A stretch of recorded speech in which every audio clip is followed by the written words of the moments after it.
Hearing none opposed, agenda is approved. Okay, Madam Clerk, are there any questions to speak on non-agenda items? We have none. Thank you. Okay, so let's go to the approval of the minutes. There is one set of minutes for the Planning Commission's approval. Does the Planning Commission have any modifications? None? Okay. Could I ask the Planning Commission for an all in favor to approve the May 14th, 2025 minutes? Aye. Yes. Aye. Okay, aye. Hearing no opposals, the minutes are approved. Okay, there are no consent calendar items.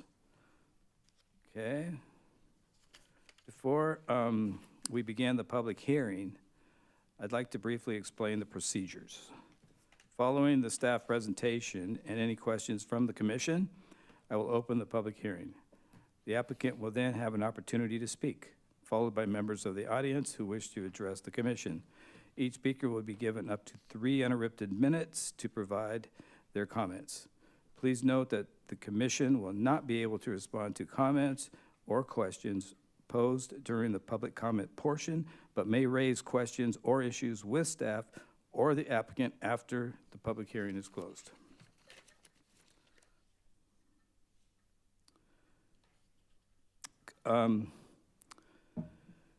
Now we're Kaiser Permanente, item 9.1. Could the acting community development director please introduce the item? Good evening, Chair Madrid, members of the commission. The following item, we're excited to present it for you today, and Brandon Cleary, our senior planner, our associate planner, is going to present it today. All right, Brandon. Good evening, Chair and Commissioners. The project before you is the Kaiser Permanente Medical Office, plot plan number PLN 24-0103, master sign program PLN 24-0193, and minor exception PLN 24-0201. The project is located at the northeast corner of Rouse Road and Encanto Drive.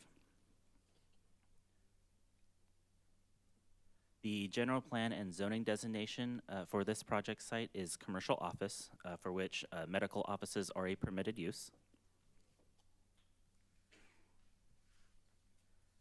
The project proposes a 3-story, 50,800 square foot non-emergency medical office building. 262 parking stalls are proposed, where 254 are required to be there. Nice. Access to the site will be from Rouse Road to the south and Encanto Drive to the west. The project also proposes a master sign program and minor exception, which I will discuss in a few slides. The building was positioned on the west side of the project site to create a more prominent corner statement and to reduce the privacy impacts to the residential on the east side of the project. For the architecture, the main features include a glass entrance, perforated metal art piece, which is the gray and red tower that's kind of at the center of the front of the building, and metal panels with contrasting windows and bands wrapping around the sides of the building.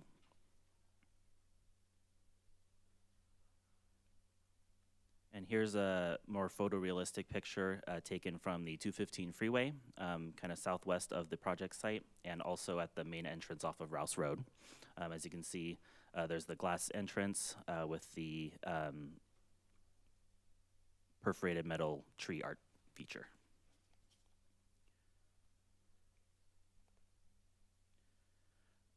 As I mentioned earlier, the project also proposes a sign program. Due to the types of signs being proposed, their locations, and their size. The signs include 1 art sign, 2 monument signs, and 4 wall signs. The purpose of a sign program is to allow greater flexibility and creativity on a project-specific basis that may not necessarily comply with the current sign code. The master sign program allows the city to approve signs that are not necessarily in compliance with the sign code to be more consistent with the project and be more flexible towards its architectural character. Ideally, the signs would still be appropriately scaled and designed for this project site. The Welcome Art sign will be located in the drop-off loading area in front of the building. It will include a 76 square foot welcome sign with aluminum letters. Art style signs are permitted with the proposal of a sign program.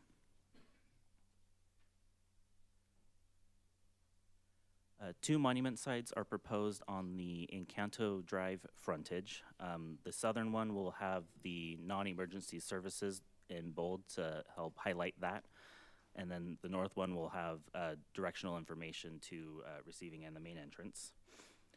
The sizing of both signs are 32 square feet, which does meet the municipal code. The parts that do not currently meet the municipal code is the location. So generally, the sign code allows one monument sign per street frontage. However, due to the location and proximity to the freeway, it was felt that having two monument and directional signs located on Encanto, where most of the traffic will be entering from, was a preferred alternative. Additionally, due to the limited depth of the project site, the code currently requires 300 feet between monument signs. This project proposes them at 225 feet.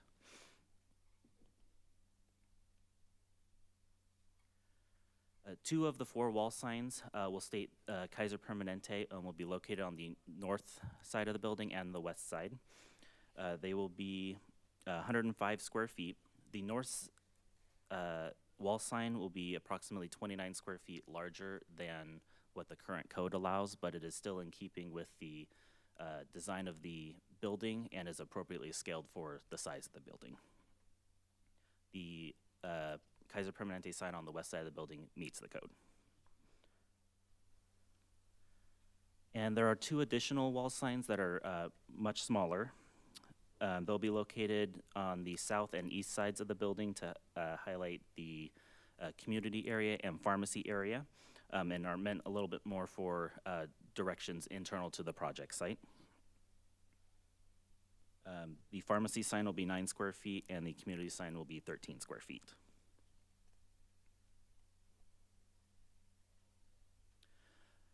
A total of 45,475 square feet of landscaping is proposed with an outdoor plaza area with seating and shade structures.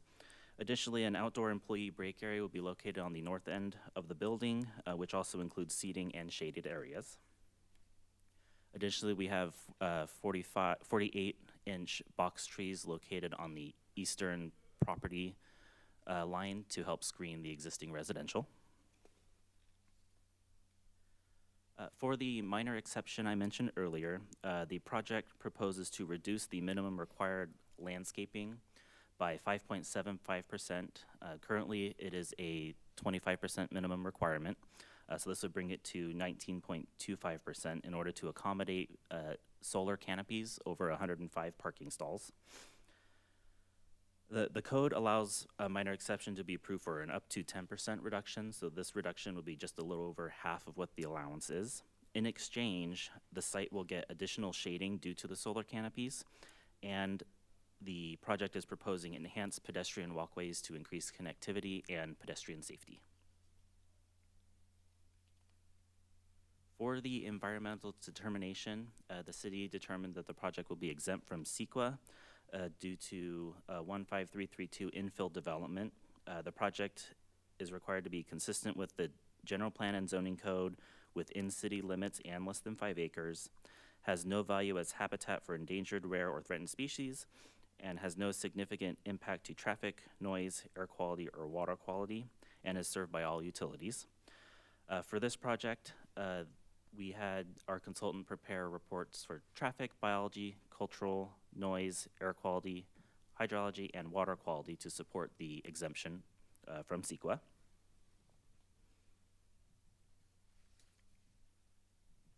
The project was noticed on May 18th for today's Planning Commission meeting, including newspaper mailings and on-site postings. We received one letter of support from Charles Reuter, which is in your blue folders. Staff's recommendation is to adopt a resolution approving plot plan number PLN 24-0103, Master Sign Program PLN 24-0193 and minor exception number PLN 24-0201, and direct staff to file a notice of exemption for the Kaiser Permanente Medical Office building located at the northeast corner of Rouse and Encanto Drive. This concludes staff's presentation. We are available for any questions, as is the applicant and our environmental consultant. Thank you, Associate Planner Brandon Clary. Planning Commissioners, do we have any questions for staff? I don't have any questions for staff. I do have questions and comments after the applicant makes a presentation. Okay. Tammy? No, I don't have any questions. Michael?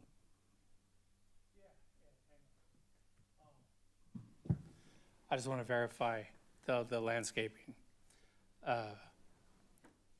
43,745 feet of landscaping are required.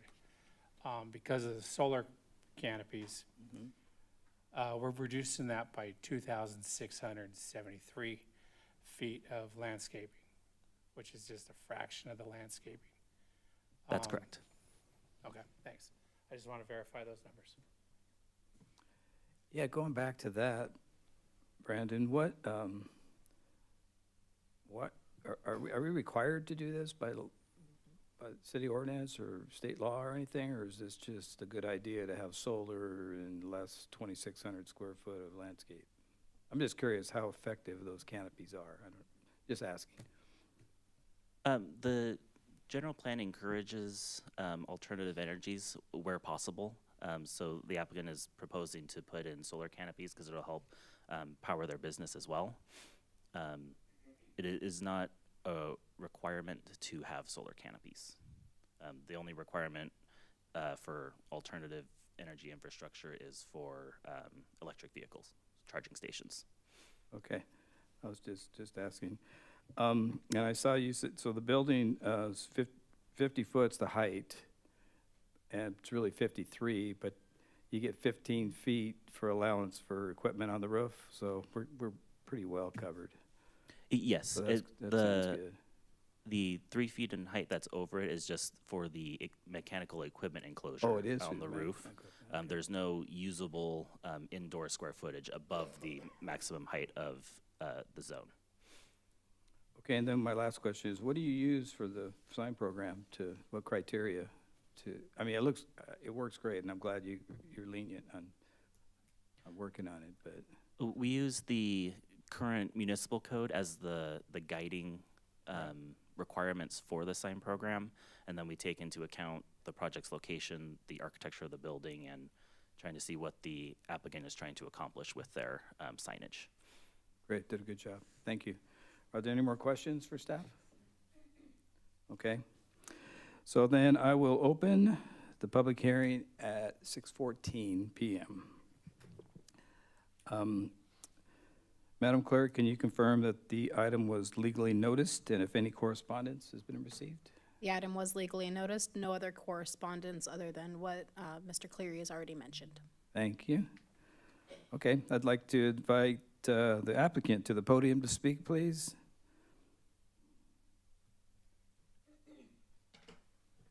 Hello, applicant.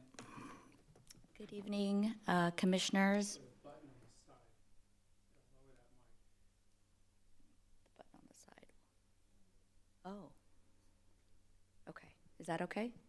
It's up to you. It's up to you. It's up to you. Okay. Good evening, Planning Commissioners. My name is Deborah Wong, and I'm the senior land use manager for Kaiser Permanente's Riverside area. And I'm so pleased to be before you presenting our project, or rather representing our project. Brandon did a great job of kind of outlining our project. We are very eager to be, we've been a part of the community, but now we'll have a physical building within your city limits. We're very excited about that. I hope you all are excited about that. Sure. I have to say that city staff has been so helpful and efficient and being responsive to us. I know you all are very busy here. but they've really taken the time to walk us through the process and get us on the agenda and prepared a great staff report. So kudos to the city for all that. We're very eager to get started. If you were to approve this project, we will work very quickly in trying to get our permits. In fact, we're actively working on those, grading permit sets now, and we are very eager to get started. I know that the area has seen a lot of construction, so we would like to get out there and start the work and be done as soon as possible and be operational. We typically take between 12 to 18 months. We certainly hope it's closer to 12 months, but we're just very happy to be here in Menifee and excited for this new project. It's a beautiful building, and the staff did a great presentation, so I'm just here for any other questions that you may have for us. Thank you. Commissioners have any questions? Ivan? Hi, Deborah. Thanks for being here tonight. It's not required, but just out of curiosity, is this a LEED building? Well, we try. We certainly try. We won't know till we get through the construction So documents. it's been designed that way, though. We certainly try for LEED silver. Yeah, silver, that's kind of okay. our goal. Yeah. Well, I will tell you, the architecture, and I mean this in a positive way, the architecture is very Kaiser-esque. I like the architecture. The use of the PVs, I think, has other benefits besides generating power. They keep my truck cooler when I park under the PVs when I have to go in the MOB. I like the sizes on the box trees. I did take note of that you're using 48s and 36s. I assume you're going to write that into the code in the future, that everybody has to use I'm kidding. But I'm very pleased to see that. So I like the site plan and the architecture of the building. I think you guys have done a good job with that. All right. Commissioner Ramirez, do you have any questions? I echo what Commissioner Holler says, and I also took note of the box. And I was like, okay, if Holler approves, it's good. I would like to learn more about your rideshare opportunities, and I know that's something that Kaiser promotes. Can you tell us a little bit more about that and how many employees and patients take advantage of that? Yes, actually, Riverside Service Area has a pretty robust, we call transit incentive program. And so it is administered out of the Riverside Medical Center as part of the facilities team. And so in their monthly meetings, I actually saw the report.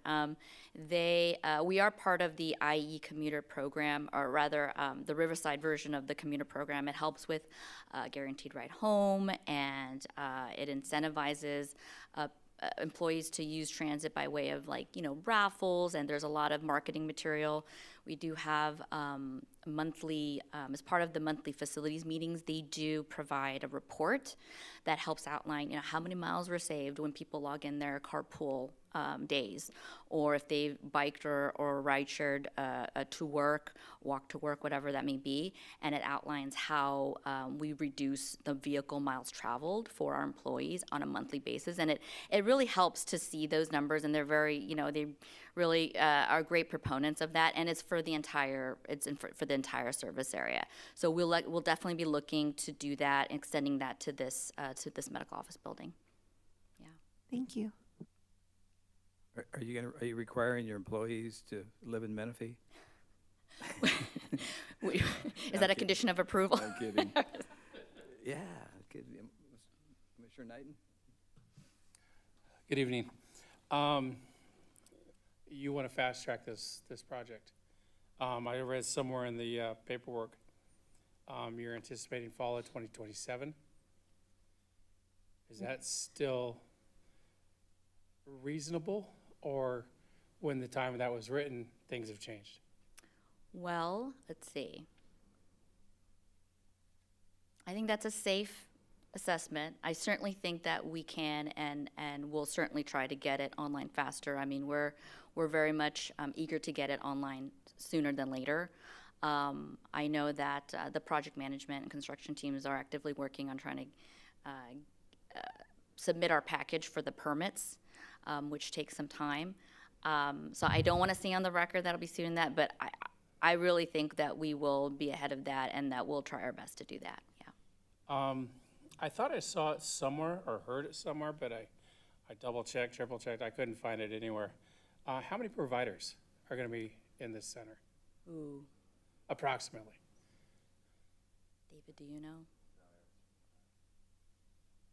I don't know the number off the top of my head. Somewhere else I read there was 43 staff. It's That definitely, seems kinda light to me. well, it's definitely in the traffic report. I'd have to look in there to see what numbers we provided to the traffic engineer. That might, I'm not sure, I have to check. That, I would think it might be a little bit higher too. Yeah, for this And- size medical office building. And that decorative mural, did I see trees, branches? Well, that's, it's a conceptual, we don't know what it's gonna look like yet. So we call it, it's not really a super graphic, we call it a super graphic internally. It's typically, it's perforated metal and it's lit from the back. It depends on the community, but it could be a tree.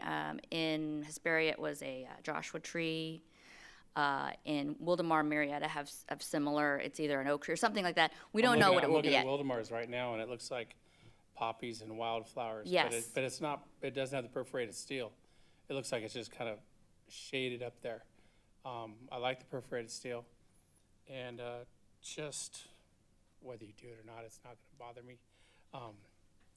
But we have a history of oak trees here in Menifee. Okay, So noted. keep that in mind. All right, That's all I got. Thank you. thank you. Thank you, Michael. Yeah, this is a great project. I'm looking at level 1, 2, and 3 floor plans. Are you really going to provide those services Yes, that are shown on? yes, that's correct. Really? Nice.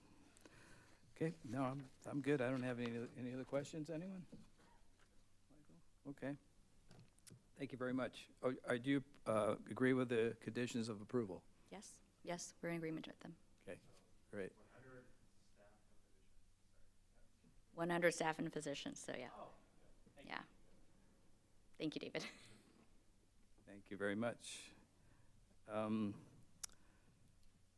Madam Clerk, are there any requests to speak, or would anyone in the audience like to make a public comment? I have no requests. Okay.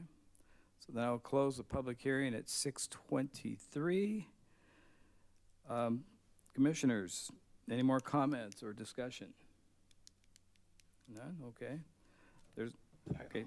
I'll take it. Okay.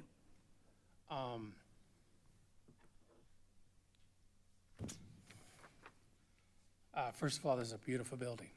I think it's an upgrade from the Wildemar location. The city of Menifee, we desperately need doctors, healthcare, prescriptions. Rite Aid just closed a few days ago. Those people, the seniors are struggling to find where they're gonna go now for their prescriptions. I think this is much needed, and I'm gonna support this project and vote yes. So. Okay, thank you, Michael. Okay, any other questions, commissions? Oh, okay. Well, I was going to say there's one resolution for adoption, but you beat me to it. Okay, we got a motion and we got a second, right? Motion by Commissioner Holler and second by Commissioner Ramirez. Hey, congratulations. Look forward to you getting started and opening up. That motion passed. Welcome to Menifee. Yeah. Please say hi to Skylar. Thank you, Brandon. Okay, discussion item 10.1, amendments to Municipal Code Title 5, Business Regulations, Title 7, Subdivisions, and Title 9, Development Code. So this is item 10.1. Could the Community Development Director please introduce this item? Thank you, Chair. If I can provide a little bit of background, this is a significant work effort by the department. Obviously, most of the heavy lifting was done by Doug Darnell and Kimberly Luna, who's going to be presenting the item before you today. But I just wanted to let the commission know that most of the amendments that we're recommending are dictated by the state as a result of different assembly bills or Senate bills that were adopted, and we're bringing our code up to date. And some of the other amendments are things that we've identified over the years that either don't make sense or that we feel need to be more clear, and we took this opportunity to do that. So again, it's been a tremendous amount of work that's been done over the last year and a half to put this before you today. So just wanted to provide a little bit of the background, and I'm gonna hand it over to Kim, who knows the amendments more than I do. So I'll hand it over to her. Thank you, Orlando. Good evening, Chair, members of the Commission. Tonight's item is on Municipal Code Amendment Planning Case Number LR 24-0135. And just preferencing what Orlando have already said, tonight's presentation is a city-initiated effort to update the Menifee Municipal Code with recent state legislation, and beyond the legal compliance, we're also updating it to streamline procedure, clarify standards, and improve the usability of the code for the residents, applicants, and staff. And we will be covering Title 5, 7, and 9. We'll start with Title 5, which covers the business regulations. These amendments update the city's municipal code to align with SB 1186. Previously, mobile dispensaries were prohibited under our code, and now with this bill, cities can no longer enforce any regulation that prohibits the delivery of medical cannabis to qualified patients or their primary caregivers. And so the proposed changes update the language in these chapters to allow for the retail sale of medical cannabis by delivery. It's important to note that the city's current limitations on non-medical cannabis will remain unaffected by the proposed modifications. This includes continuing to prohibit recreational cannabis sales for recreational use. In addition, businesses establishing a physical delivery logistics location will be subject to a special business license requirement, and this will work in tandem with the land use updates in Title 9, which we will talk about later in the presentation. And overall, these updates will bring us into compliance with the state. Could I interrupt you just for a second? So Yeah. while we're on this item, specifically the delivery logistics site, I know that this is going to be also in your development code, only because there's a number of amendments here. Would it really screw you up if you jumped to just the delivery logistics sites for medicinal cannabis and discuss that? Because I may have a couple of questions for Captain Gutierrez while he's here, and then if we can get that out of the way, maybe he can get out of here a little bit early. Absolutely, we can go ahead and jump to that section and. Or we can wait till the very end. It's really up to you. You know, the captain was so excited to be here, and he was hoping to stay here the entire night. Okay, yes, so these are the amendments to Title 9, which we are updating an existing chapter. And these also will bring us into compliance with 1186. Again, this law prohibits cities from banning the delivery of medical cannabis. Again, we're not changing the existing rules on recreational cannabis. Storefront retail and adult use cannabis sales will remain prohibited under the code. And this amendment to this chapter will allow medical cannabis delivery logistics centers, and specifically in the business park zone, and they will be required to have a CUP. So we did add a new section into this chapter that sets the standards for these businesses, and one of those standards is they'll need to have a 500-foot buffer from sensitive receptors. Is there more questions? I did. I wondered, so I see it's regulated with a use permit. One of the concerns, not so much with the delivery, but with the logistics center. So this is in a business park. Marijuana is still cannabis. I'm going to call it marijuana just for Yeah. ease of conversation this evening.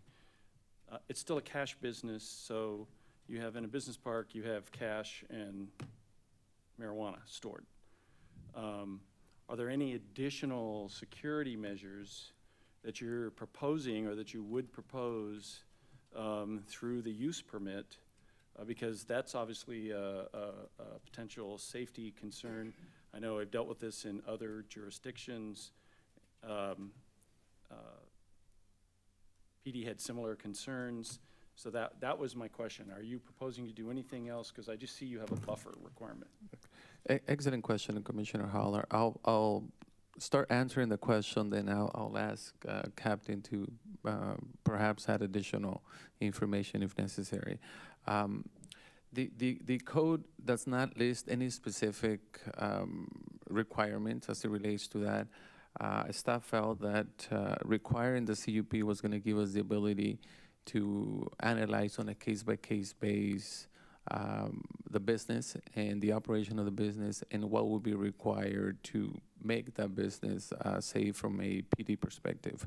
So we know that every case is different, and every building is different, and a specific set of requirements may be efficient or may not be efficient to every single case. So we left it open. The CUP gives us the ability to add conditions, restrictions, and to design it in a way that is appropriate and safe from a PD perspective. But if the captain would like to add any additional information, we can do that as well.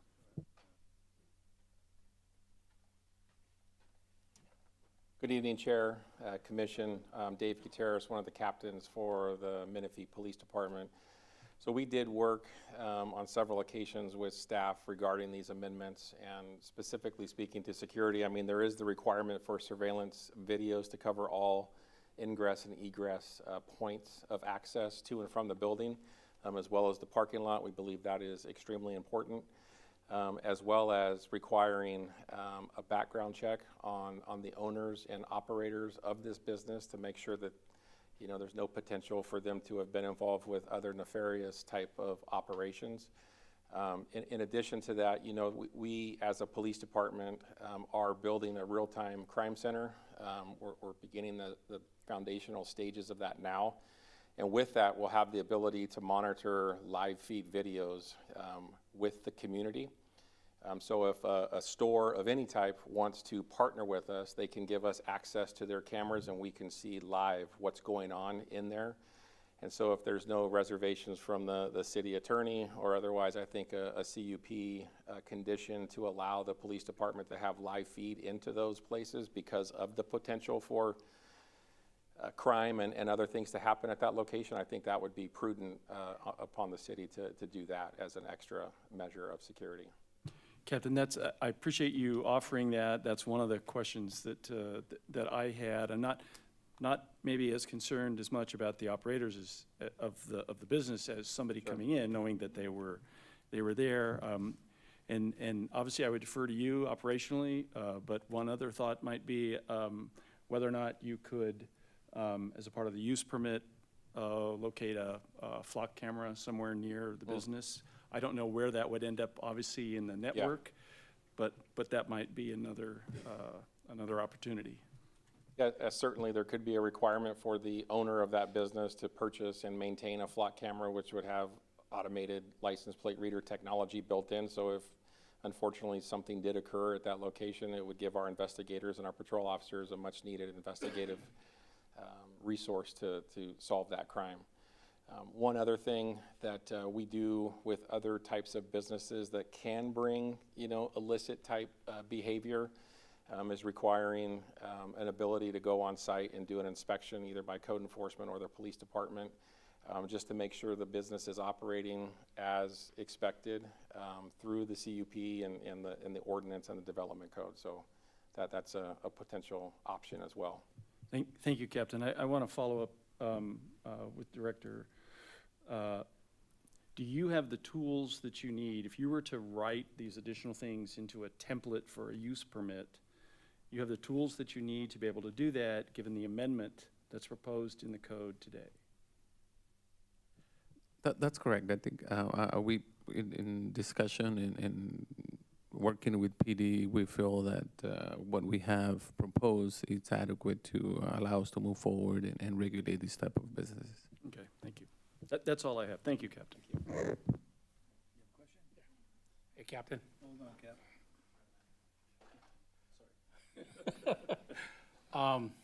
Hey, Captain. This is for businesses that are inside of Menifee. What about delivery guys that are coming from our neighboring cities delivering medicinal cannabis to patients? How do you cover those people?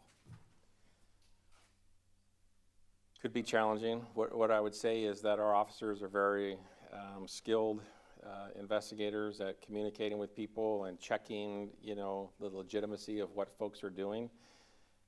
So if they were to be coming from a different jurisdiction delivering into our city, unless we were able to prohibit that, which I don't think we are, we would rely upon our officers' investigative skills, to whatever the information they receive from the driver, hey, I'm delivering marijuana, we would have the ability to, check and verify those facts to the best of our ability. Yeah, thank you. So Captain, this isn't something PD's really excited about, right? I mean, it's part of the job, but. Yeah, I mean, it comes with the job, and we respect everybody's rights under the law, but this is a concerning thing for us because, unfortunately, anytime you involve marijuana, our experience tells us that there's potential for criminal behavior to go behind that and for people to take advantage of the law. But I believe staff has done a great job in writing a code that we can help, support and defend and enforce, and so we'll stay on top of it. Is this for prescription stuff? This is for, medicinal marijuana, so they would have a doctor's prescription to ingest marijuana for medicinal purposes. But in the whole grand scheme of things, this really is no different than a liquor store selling to minors. They can do it. They're not supposed to. You just got to keep an eye on things. Yeah, and we do things to combat that too. Our POP team just did an ABC operation where we did, arrest a few people for furnishing alcohol to minors, and this is a business where we would, stay on top of and make sure that they know we're there to partner with them, but hold them accountable if things go awry. Your presence will help a lot. Commissioner Ramirez has a question for Yes. you. I'm not sure who to direct this to. Is there regulations that prohibit the smoking of the product on site in terms of like the delivery aspect of it on the, is it prohibited? I'm not sure. Yeah. Because it's in a business park, I don't know that that use would be allowed, I would assume. So, hi. You could not, there's no retail sales, so even if you have a logistics location, they have to deliver to the caregiver or the patient, and then they have use it within their facility, their home, basically. Yeah, you can't use any medical cannabis outside of a logistics facility at all. Yeah. That would be prohibited. Yeah. They will. Any other questions for Captain? No, I thank you, Captain. I appreciate it. You're welcome. So I just want to, again, just confirm that based on the discussion here this evening, there's a few other things that if you get an applicant for a use permit, video surveillance with a live feed, maybe PD doesn't quite have that capability yet, but that sounds like it's coming. If it's an appropriate location and if PD recommends it, a flock camera. So just a couple of other things like that. I don't know if there's limits on hours of operation. I don't know if, so I haven't, there's not a lot of detail here. So those are my questions. But you can achieve all of those. That's correct. Okay, That's correct. There thank you. could be new technology, 6 months from now that would facilitate us, monitoring these type of establishments as well. So obviously, all of that will be analyzed if a CUP is proposed. Thank you. I appreciate you indulging my questions now. Thank you, Mr. Chair. I think we're good then. Go ahead. Oh, there we go. Yeah, Kimberly, thank you. You can keep going. Okay, so moving next to our Title VII subdivisions. Here we're doing updates to 2 chapters. One is on tentative maps. We're doing an amendment to clarify the findings for tentative map approvals. And the other amendment is on grading regulations, and these are to just do updates to the code to be more in conformance with the California Building Code and the California Residential Code. Next, moving to our Title IX. Here's a brief overview of the proposed sections and chapters being amended. All of the proposed red line changes are included in your packet, and for the presentation tonight, I'll only highlight the key changes in the state law updates. First, I'll walk through the updates to 4 zoning chapters that address both cleanup items and policy updates, starting with our agricultural and rural residential zones. Here, we've added a note to clarify that residential dwellings can be built on non-conforming lots. This clarification ensures that smaller parcels can contribute to new housing.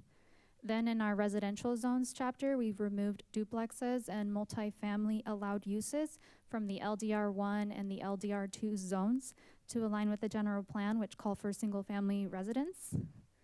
Then in our commercial and industrial zones, we've made several updates. I won't discuss all. One of them is to remove the minimum floor area ratio for business park and heavy industrial zones. And lastly, in our EDC chapter, these mirror a lot of the updates in the commercial and industrial zones with the addition of the removal of the standalone residential standards. Next, we'll look at the updates on the general development and accessory structure standards. We've made several improvements for clarity and better organization to both chapters. This is to provide clearer guidance to both the public and the staff. I won't discuss all of these here, but one item we did update was the removal of the plot plan requirement for accessory structures, and this will streamline the process for residents. And then one key item responding to a planning commission request is a revision to how we regulate metal shipping containers. Instead of the previous 50-foot setback, which places the metal shipping container kind of in the center of the lot, we've updated this to the standard setback of the zone. So it could be 10, 15 feet depending on the zone. And we've also increased the maximum length for the shipping container from 10 feet to 20 feet. Next, I'll cover 4 amendments to our special use standards. As requested by Planning Commission back in 2022, staff looked into the potential of increasing the number of dogs allowed per the property, and after consulting with Animal Friends of the Valley, we recommend no change. They ask that the city maintain the current 1 to 4 dogs, as this is consistent with all the jurisdictions that they serve. And then with our alcohol beverage sales chapter, the current code only allows bars, tasting rooms, and other uses if they are incidental to a primary use like a restaurant, a nightclub, a comedy club, and this amendment will remove that restriction and allow standalone alcohol serving establishments like bars, wineries, and these will operate with the CUP. Excuse me, it's a lot. And then with the outdoor sales display chapter, this is also a response to a request by the commission to expand the outdoor display allowances. This amendment will increase the allowed display area from 25% to 40% of the storefront frontage, or 10 linear feet, whichever is greater. And then for the larger retail stores that are 50,000 square feet and above, they can apply for additional display allowance through an amendment through their plot plan. And finally, with tattoo establishments, we're proposing to eliminate this chapter entirely. After doing research with nearby cities, they now treat these tattoo shops as a normal personal service use. without any special restrictions. This change will simplify the process by removing the CUP requirement. Next, we'll talk about the legislation from the state requiring the city to update the code. And we've already talked about SB 1186. So for SB 1211 here, this is related to ADUs. This law was signed in September of 2024, and it took effect of this year. Under previous state law, existing and proposed multifamily dwellings could only have up to 2 detached ADUs, and with SB 1211, this expanded that to the existing multifamily dwellings, and they can now build up to 8 detached ADUs with the condition that the total number of ADUs doesn't exceed the number of existing units on the lot. This provision only applies to the existing multifamily and not the proposed, so those would still be limited to 2 ADUs. The next item is a proposed amendment on urban lot splits and 2-unit developments, which was originally added to our code early last year, and these implement the provisions of SB 9. The state then passed SB 450, which modified and expanded the requirements of SB 9. There were minor changes. As you can see here, there were 3 minor changes, so we've updated that to be in compliance with the state. Next, be discussing the legislation related to small lot subdivisions, specifically SB 684 and 1123, which are reflected and proposed in the development code as a new chapter. SB 684 was signed into law in October of 2023, and this became effective in July of last year. This bill allows for the subdivisions of parcels zoned for multifamily residential uses, providing that they are less than 5 acres in size, and the law, under this law, the qualifying parcels can be subdivided into 10 lots, with each lot having at least a minimum size of 600 square feet. Can I just make Yep, sure that go I ahead. point out, you just said a lot size of 600 square feet. Not an accessory dwelling unit size, but a lot size. That's correct. I want to, this is, in my opinion, that is just absolutely craziness. 600 square foot lot size. What are you going to put on that? Thank you. I know you're just doing your job.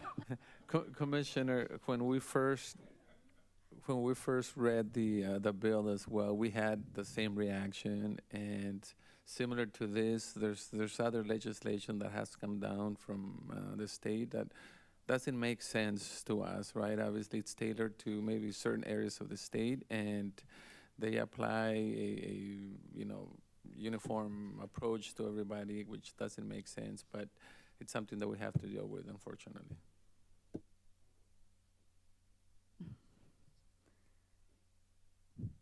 Yes, so those lots created and the number of units are allowed aren't mutually exclusive. So you could have a property that is divided into 4 lots, and you can still have 8 units on those lots as long as they're able to meet the parcel size of the 600 square feet and the density requirements. And then moving on, in September of 2024, with SB 1123, these expanded the provisions to the single-family residential uses. They have to be vacant parcels up to 1.5 acres, and here they have to have a minimum lot size of 1,200 square feet. And these are intended to encourage small-scale infill housing. And there was a small change that we added to this chapter, and that's included in your blue folder as well. And then as for the environmental review, the project is exempt from CEQA per section 15061, the common sense exemption. And in conclusion, staff recommends that Planning Commission find Municipal Code Amendment number LR 24-0135 exempt from further environmental review under CEQA, and adopt a resolution recommending that City Council adopt an ordinance approving Municipal Code Amendment number LR 24-0135 to amend Title 5, 7, and 9 of the Menifee Municipal Code. This concludes staff's presentation, and with that, staff is happy to answer questions. Thank you. Thank you, Associate Planner Kimberly Luna. Commissioners, do we have any questions for staff? Looks like I've been- I just have one more. So, on one of the, I know, on one of the slides, you said you removed a plot plan requirement for accessory structures. So is that all accessory structures, like a patio cover? And how do you determine lot coverage without a plot plan? Or are you gonna pick that up in building? That's correct. So we did remove the plot plan from the accessory structures, and all of the accessory structures will be reviewed under the building permit. So we will still be able to catch the size and of those and the setbacks in So those they still building have to permit submit a reviews. site plan because you have They to do. show setbacks on that. So Mhm. you eliminated, Yep. I'll call it a redundant That's right. plot plan. Okay. Mhm. We have 1 Okay. foot setbacks. So that actually- yeah. If That I actually makes can add to that as well, Commissioner Holler, most cities don't require a planning process for that type of accessory structure, right? So we felt it was putting more extra work for the resident to, build a small accessory structure. So they usually go straight to building and safety, and planning does verify the standards and requirements through that plan check process. So. Can't wait to see what you submit to us. Any other questions, commissioners? Thanks again, Kimberly. Okay, Madam Clerk, is there any correspondence received in this item, or are there any requests to speak? There are none. Okay, Commission, have any more comments you'd like to discuss? I have one more comment. Okay. I understand that most of these changes are driven by the state. In spite of how I might vote on this, I don't like a lot of them. I just want to go on record and saying some of these things are just crazy and ridiculous. Nevertheless, I do understand why they're here. Okay. I echo that. Michael? No more questions? So, There's no vote though, Ivan. oh yeah, there is. Is there? Yeah, there's Oh, one. just a vote on whether or There's not. one to resolution. Take it to city council. We have one resolution for adoption. Can I get a motion and a second to adopt the resolution as presented by staff? Make a motion.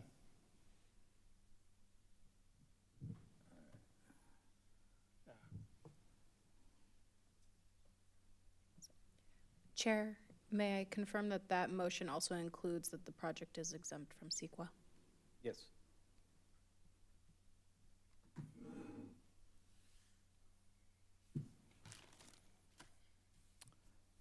So we passed. You voted for it? Oh, true. We're leaning on or on our planning department on that one.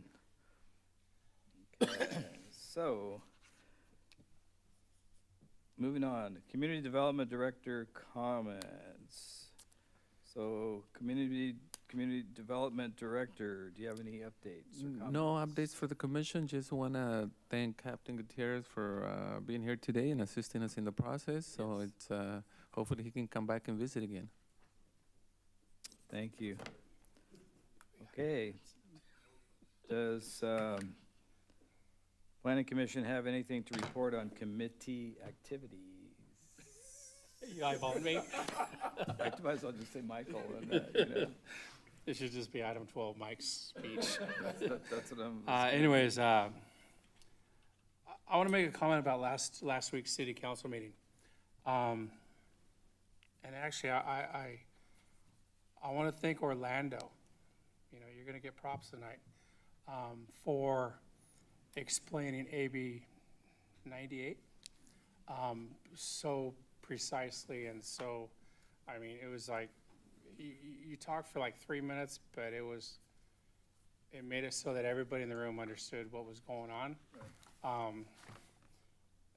So I just want to thank you for the clarity, and you could have made that a lot more complicated than what it was. And so I don't know, you get a gold star somewhere. Yeah, Commissioner Knight, I appreciate the comments. I do want to report to the commission that we do plan to come back and give you a report on that as well. And pretty much give you the same presentation as we promised before. So thank you for the comments. And secondly, on the 23rd, I attended one of the new live jam events over at the Center for Spiritual Living. And I was joined over there with former planning commissioners, Zimmerman and Carwin. They don't get that title too often. And on the 26th, I attended the Memorial Day Remembrance Celebration. That's all I got. Thank you for representing us, Michael. Okay, do we have any requests for future agenda items? I think we're still waiting on a couple, so let's keep that in the back of your mind that we made before. Okay, if there's anything else, I adjourn this meeting at 6:56 p.m. Thank you, everybody. Yeah.